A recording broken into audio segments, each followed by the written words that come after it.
नमस्कार, देवभूमि चैनल में आपका स्वागत है। आज के इस वीडियो में हम सुनेंगे अधिमास महात्म्य का अध्याय 9। इस अध्याय में हम आगे की कथा के बारे में बात करेंगे। कल जो अध्याय अष्टम था, उस अध्याय में हमने मेधावी ऋषि की कन्या के बारे में बात की थी, तो उसी क्रम में अब आगे की कथा हम सुनेंगे। सूत जी बोले, तदंतर विस्मय से युक्त नारद मुनि ने मेधावी ऋषि की कन्या का अद्भुत वृत्तांत पूछा। नारद जी बोले, हे मुने, उस तपोवन में मेधावी की कन्या ने बाद में क्या किया और किस मुनि श्रेष्ठ ने उसके साथ विवाह किया? श्री नारायण बोले, अपने पिता को स्मरण करते करते और बराबर शोक करते करते उस घर में कुछ काल उस कन्या का व्यतीत हुआ। युद्ध से भ्रष्ट हुई हरिणी की तरह घबराई, शून्य घर में रहने वाली, दुख रूप अग्नि से उठी हुई भाप द्वारा बहते हुए अश्रु नेत्र वाली, जलते हुए हृत कमल वाली, दुख से प्रतिक्षण गर्म श्वास लेने वाली, अति दीना घिरी हुई सर्पणी की तरह अपने घर में सर रुंध अपने दुख को सोचती और दुख से मुक्त होने के उपाय को न देखती हुई उस कृशोदरी को उसके शुभ भविष्य की प्रेरणा से सांत्वना देने के लिए उस वन में अपनी इच्छा से ही पर क्रोधी, जिनको देखने से ही इंद्र भयभीत होते हैं, ऐसे जटा से व्याप्त साक्षात शंकर के समान भगवान दुर्वासा ऋषि आए। हे नारद, भगवान कृष्ण ने राजा युधिष्ठिर से कहा कि हे राजेंद्र, वह दुर्वासा आए हैं जिसको कि आपकी माता कुंती ने बालपन में प्रसन्न किया था।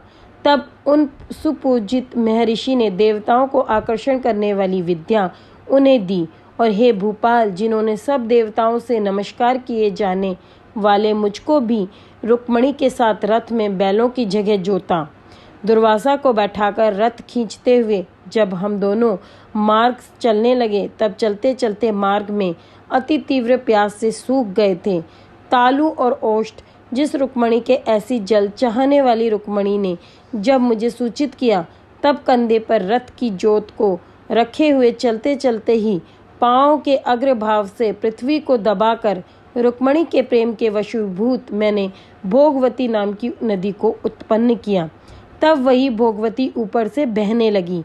अनंतर उसी के जल से, हे महाराज, रुक्मणी की प्यास को मैंने बुझाया। इस प्रकार रुक्मणी की प्यास का बुझना देख उसी क्षण अग्नि की तरह दुर्वासा क्रोध से जलने लगे और प्लय की अग्नि के समान उठकर दुर्वासा ने श्राप दिया। बोले, बड़ा आश्चर्य है हे श्री कृष्ण, रुक्मणी तुमको सदा अत्यंत प्रिय है, अतः स्त्री के प्रेम से युक्त तुमने मेरी अवज्ञा कर अपना महत्व दिखलाते हुए इस प्रकार उसे पानी पिलाया, अतः तुम दोनों का वियोग होगा, इस प्रकार उन्होंने श्राप दिया था।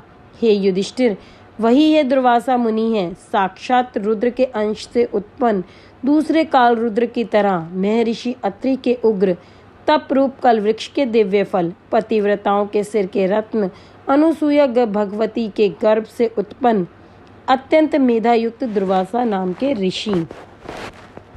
अनेक तीर्थों के जल से भीगी हुई जटा से भूषित सिर वाले साक्षात तपोमूर्ति दुर्वासा ऋषि को आते देखकर कन्या ने शोक सागर से निकलकर धैर्य से मुनि के चरणों में प्रार्थना की। प्रार्थना करने के बाद जैसे वाल्मीकि ऋषि को जानकी अपने आश्रम में लाई थी, वैसे ही यह भी दुर्वासा को अपने घर में लाकर अर्घपाद और विविध प्रकार के जंगली फलों और पुष्पों से स्वागत के लिए आज्ञा लेकर आदर पूर्वक पूजन कर तदंतर, हे राजन, यह बाला बोली। कन्या बोली, हे महाभाग, हे अत्रि कुल के सूर्य, आपको प्रणाम है। हे साधो, मेरी अभाग्या के घर में आज आपका शुभ आगमन कैसे हुआ? हे मुने, आपके आगमन से आज मेरा भाग्य उदय हुआ है, अथवा मेरे पिता के पुण्य के प्रवाह से प्रेरित मुझे सांत्वना देने के लिए ही आप मुनि सत उत्तम आए हैं। आप जैसे महात्माओं के पांव की धूल जो है वह तीर्थ रूप है, उस धूल का स्पर्श करने वाली मैं अपना आज जन्म सफल कर सकी हूँ। आज मेरा व्रत भी सफल है। आप जैसे पुण्य आत्मा के जो मुझे आज दर्शन हुए, अतः आज मेरा उत्पन्न होना और मेरा पुण्य सफल है। ऐसा कहकर वह कन्या दुर्वासा के सामने चुपचाप खड़ी हो गई। तब भगवान शंकर के अंश से उत्पन्न दुर्वासा मुनि मंद हास्य से युक्त बोले। दुर्वासा बोले, हे द्विज सुते, तू बड़ी अच्छी है। तूने अपने पिता के कुल को ताड़ दिया। यह मेधावी ऋषि के तप का फल है जो उन्हें तेरी जैसी कन्या उत्पन्न हुई। तेरी धर्म में तत्परता जान कैलाश से मैं यहाँ आया और तेरे घर आकर तेरे द्वार मेरा पूजन हुआ। हे वरारोहे, मैं शीघ्र ही बद्रिका आश्रम में मुनीश्वर सनातन नारायण देव के दर्शन के लिए जाऊंगा, जो प्राणियों के हित के लिए अत्यंत उग्र तप कर रहे हैं। कन्या बोली, हे ऋषि, आपके दर्शन से ही मेरा शोक समुद्र सूख गया। अब इसके बाद मेरा भविष्य उज्जवल है, क्योंकि आपने मुझे सांत्वना दी है।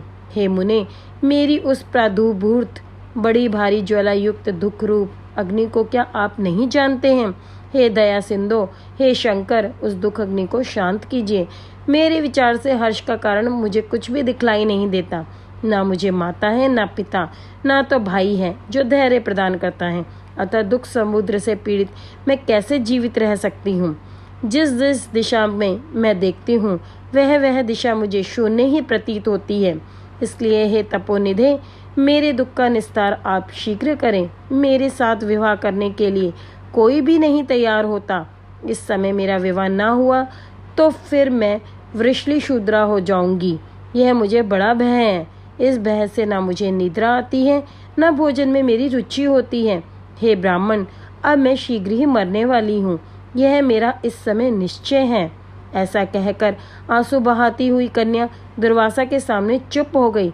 तब दुर्वासा कन्या का दुख दूर करने का उपाय सोचने लगे।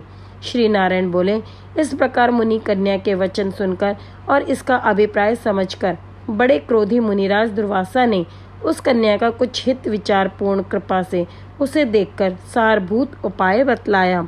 यहाँ पर पुरुषोत्तम मास महात्म्य का 9वां अध्याय समाप्त होता है। कल हम इसी कथा को आगे बढ़ाते हुए, इसी क्रम में आगे बढ़ते हुए कि दुर्वासा ऋषि ने उस कन्या को क्या उपाय बताया, कैसे उस कन्या को मुक्ति मिली, या कैसे उसको जो जीवन था उसके भाग्य उदय हुआ, इसके बारे में जानेंगे 10वें अध्याय में। वीडियो पसंद आने पर लाइक और शेयर करना ना भूलें। चैनल भी आप सब्सक्राइब कर लीजिए अगर आपने चैनल सब्सक्राइब नहीं किया है। हमें प्रेरित करने के लिए आपके सहयोग की अत्यंत आवश्यकता है। ओम नमो भगवते वासुदेवाय नमः।